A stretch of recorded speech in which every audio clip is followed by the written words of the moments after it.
Então, terminado isso, a gente vai para... A gente fez todas as equações, que era a letra C. A gente vai para a letra D. O que é que a letra D pergunta? Quantas equações escalares úteis obtemos? Quais são as incógnitas desse problema? Vamos lá.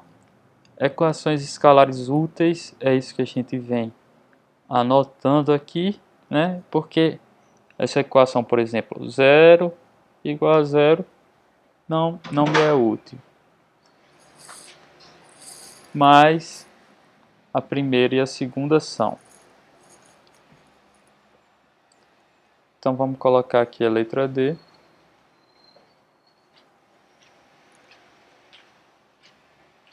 O que é que eu tenho?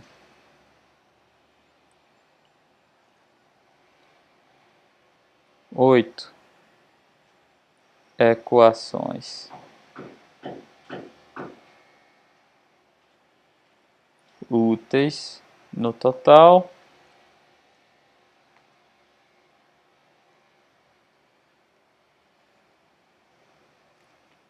E essas são para o corpo 1.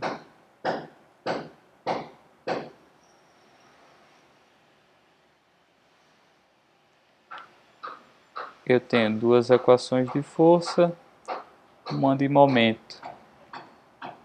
Para o corpo 2, a mesma coisa. Duas equações de força, uma de momento. E para o corpo 3,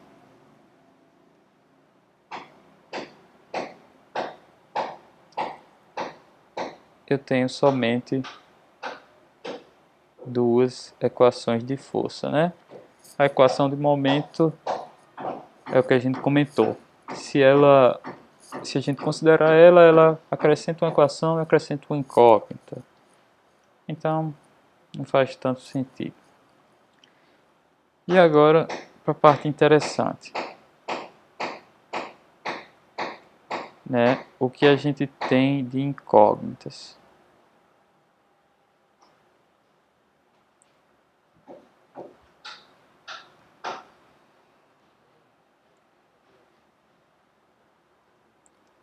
Então, de incógnitas eu vou ter sempre as reações internas. O que é que vão ser as reações internas? Aqui todas as forças que estão em verde são reações internas. São reações que aparecem quando eu separo um corpo de outro. É a reação que existe na junta entre esses dois corpos, no contato entre esses dois corpos, né? As forças peso, elas são dadas como conhecidas e elas não são forças internas, elas são forças externas. Porque cada corpo está submetido à força peso e é uma interação entre o corpo e a Terra. Então, é a Terra que está fazendo isso no corpo, não um elemento do próprio corpo, um elemento interno ao sistema, né? A Terra estaria fora do sistema. E essa força-peso vem da interação dos corpos com a Terra, né? Com a gravidade da Terra. Então, a força-peso é uma força externa. Então, o que é que eu tenho aqui? Eu vou ter essa força O1, né? Que me dá duas incógnitas, F01x, F01y. Por quê? Porque eu tenho duas componentes independentes no plano. E aí eu vou ter essa F21, que me dá duas incógnitas também, F21x e F21y. Então até aí já vão 4. Quando eu chego aqui, eu tenho F12x e F12y.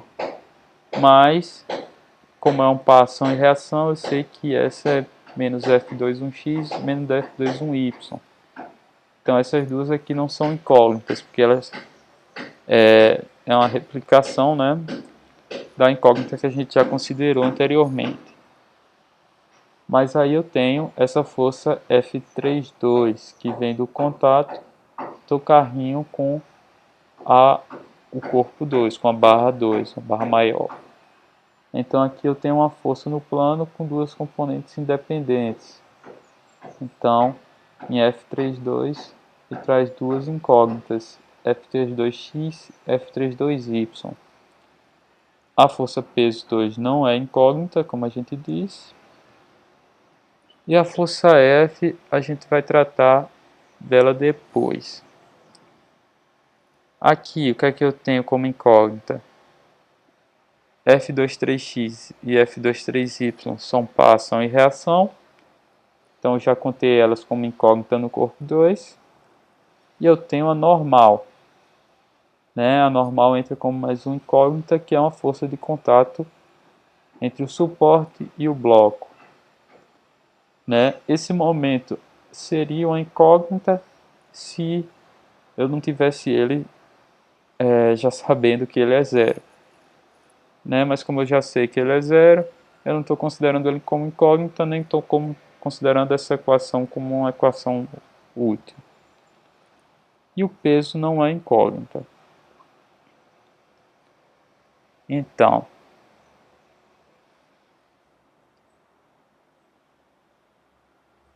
vamos lá. Todas essas forças internas vão ser incógnitas. O que é que eu vou ter? FO1 X, FO1 Y, F21 X, F21 Y,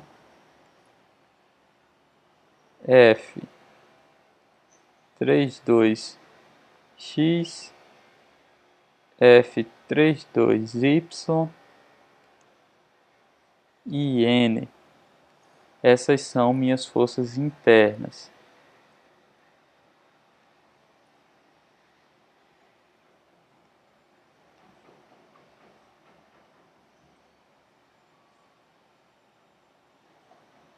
Forças internas.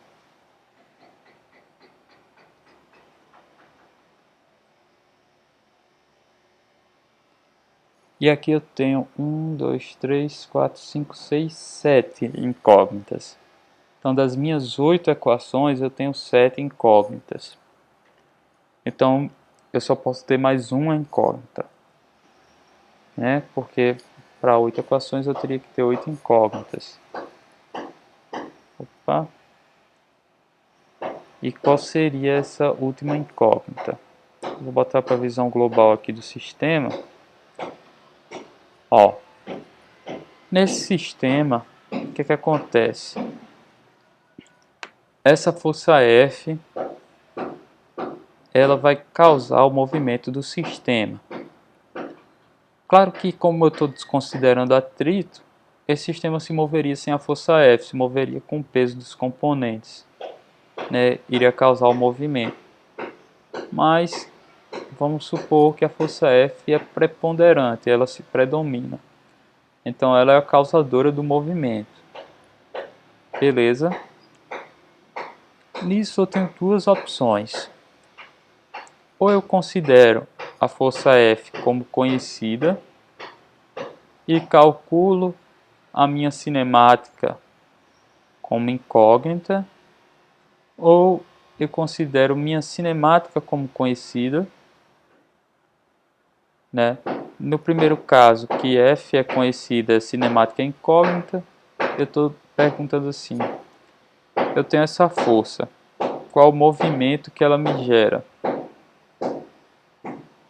É isso que a pergunta, é isso que a força causa, em termos de pergunta.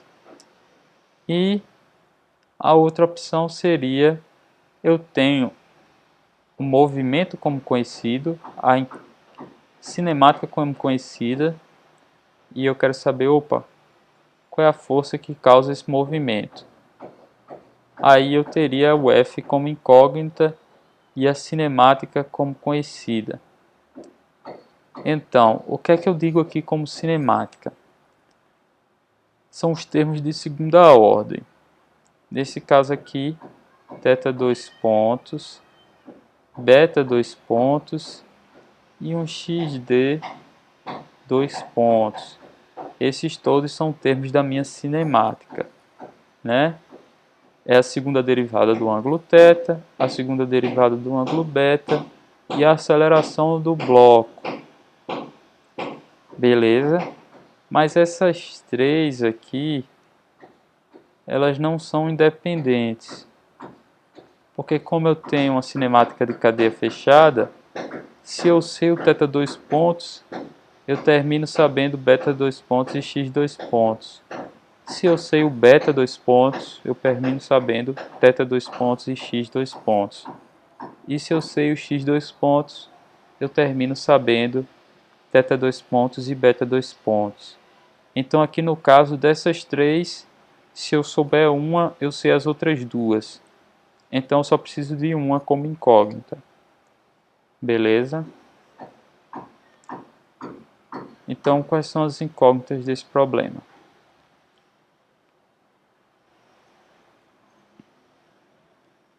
Vamos lá.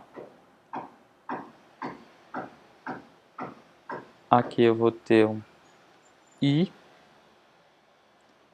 E aqui eu abro.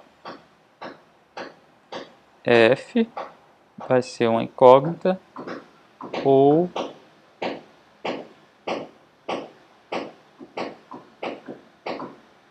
θ dois pontos, β dois pontos, xd dois pontos. Vai ser uma entre elas.